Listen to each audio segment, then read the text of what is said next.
तो आपने देखिपे client before look तो स्किन देखिपे केवल स्किन रे पोर अच्छी आउ कि भी नहीं तो हल्का हल्का छोट छोट पोर टाइप अच्छी तो एत बड़ भी नहीं बहुत छोट अच्छी आउ स्किन को भी ना जमती कि स्किन डार्कनेस कि कौन प्रकार पिंपल्स दाग तो किसी ना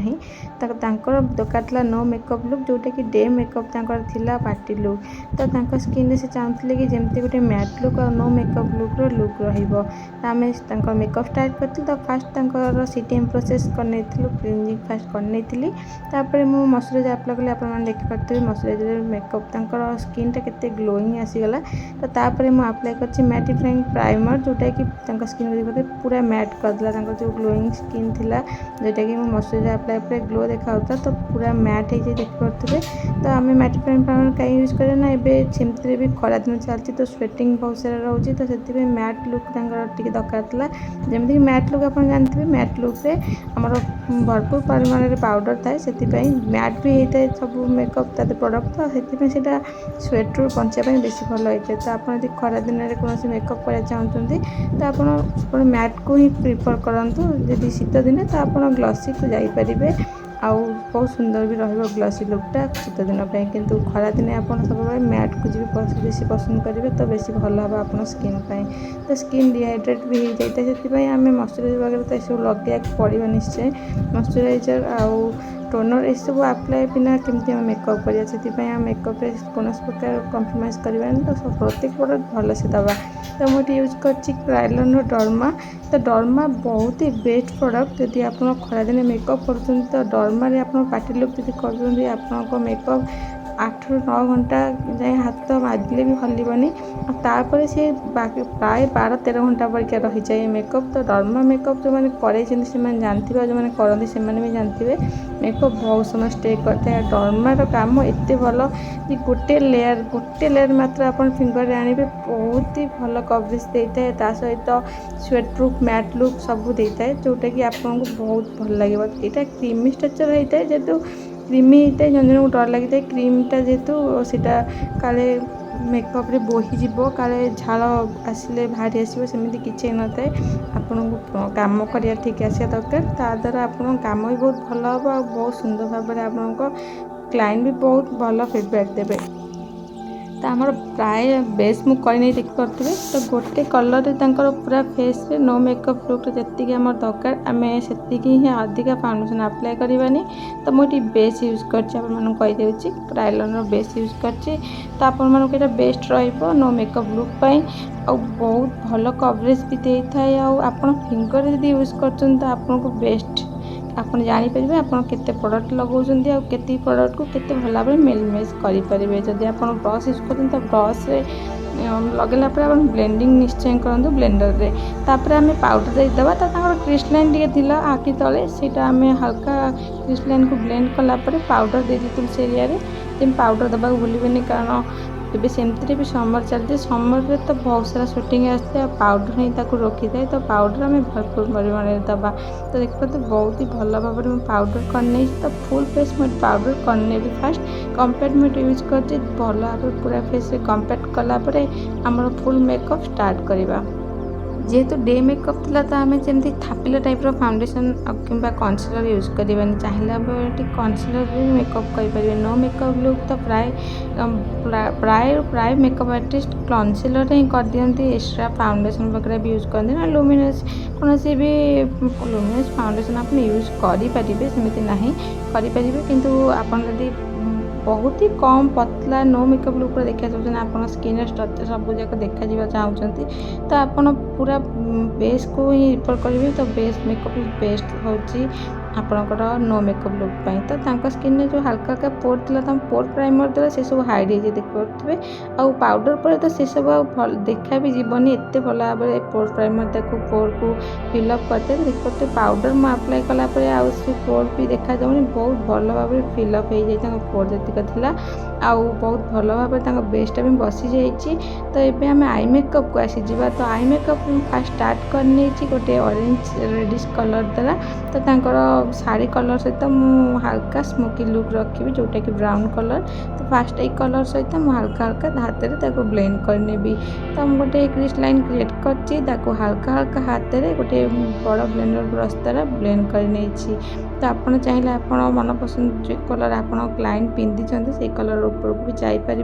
कि बेस्ट हो ब्राउन कलर। तो ब्राउन कलर फास्ट आप आउट कर्नर दौरान तो आपण प्रत्येक आई मेकअप आप आउट कर्नर स्टार्ट करेंगे। तो भल भाव ब्लेंड करमी कि आमर गोटे क्रिज लाइनटा पूरा कम्प्लीटली हो। तो देखिए पूरा क्रिज लाइन मुझे अप्लाई कर पूरा अनर आई टू आउटर आई जाए भल भाव ब्लेंड कर। तो सेम टेक्निक एपट आखिरे भी भल भाव ब्लेंड करने भी सेम आई शैडो को। तापर गोटे स्मॉल ब्रश नहीं गोटे आईलाइनर टाइप रो क्रिएट करिछि ब्राउन कलर। तो देखि पाते ब्राउन कलर गोटे आईलाइनर टाइप रो क्रिएट करछि फास्ट कारण आमर जोटा स्मोकी लुक देवी तो हल्का ब्राउन कलर केवल तांकर आईलाइनर पॉइंट एरिया रे ही देवी अधिका कलर आम दबानी कारण तांको स्मोकी पसंद न कि शाढ़ी कलर सहित आम मैच कराला से हल्का मु ये ब्राउन कलर देछि। ब्लैक कलर मुझे यूज करी जमा भी आई शेडो मुझे ब्लैक कलर यूज करी केवल आईलाइनर ब्लैक कलर यूज करी। जदि आपड़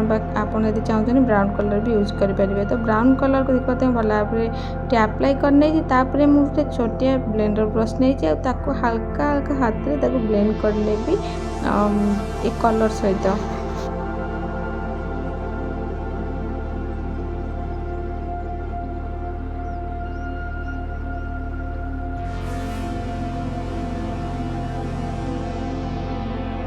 तो देखिए आपण मैंने आमर पूरा बढ़िया भाव आई मेकअपटा पूरा कंप्लीट हो जाइए। तो मो लोअर लैशेस भी सेम कलर को हल्का हल्का ब्लेंड करने भी जमी गोटे स्मोकी लुक क्रिएट हे। तो अधिक कलर दबानी जमी कि ब्लैक उपर आम जानी स्मोकी लुक पसंद नुह। तो हल्का स्मोकी लुक मुझे ब्राउन कलर देती शाढ़ी कलर टाइप रो।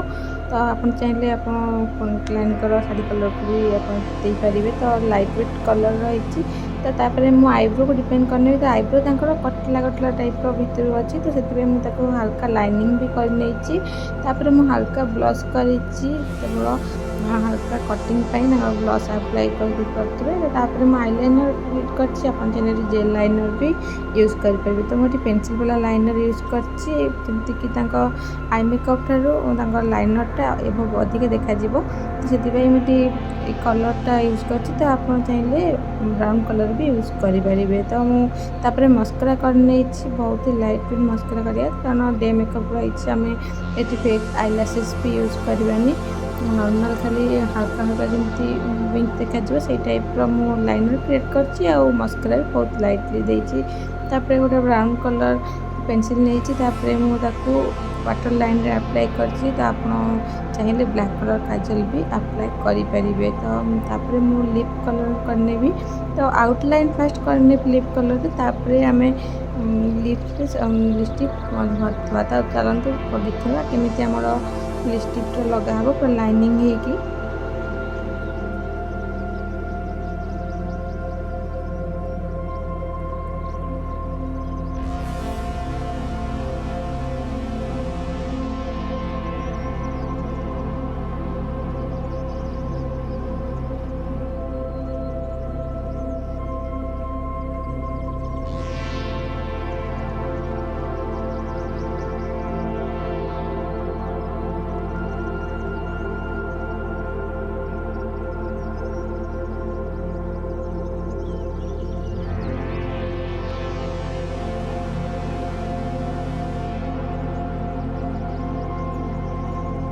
तो देखिए आपने आम लिप कलर कंप्लीट करने भल लिप कलर अप्लाई कलापर मुझे हाइलाइटर अप्लाई कर फ्लफी ब्रश यूज कर हाइलाइटर यूज करने। तो देखिए हल्का हल्का हाइलाइटिंग फेस कर।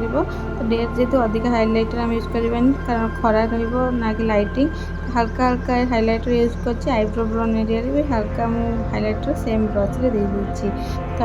आम पूरा मेकअप कंप्लीट पर आम सेटिंग स्प्रे करचे। तो देखो सेटिंग स्प्रे पर आम फाइनल लुक आप लुक केमी लगे कमेंट कर निश्चय कहे भल लगी लाइक करेंगे। चैनल नुआ थी चैनल को सब्सक्राइब करके भूलें। हाँ कमेंट कर निश्चय कहे आप लुकटा केमी लगे आउ टाइप लुक आप देखा चाहते। रोचे जय जगन्नाथ।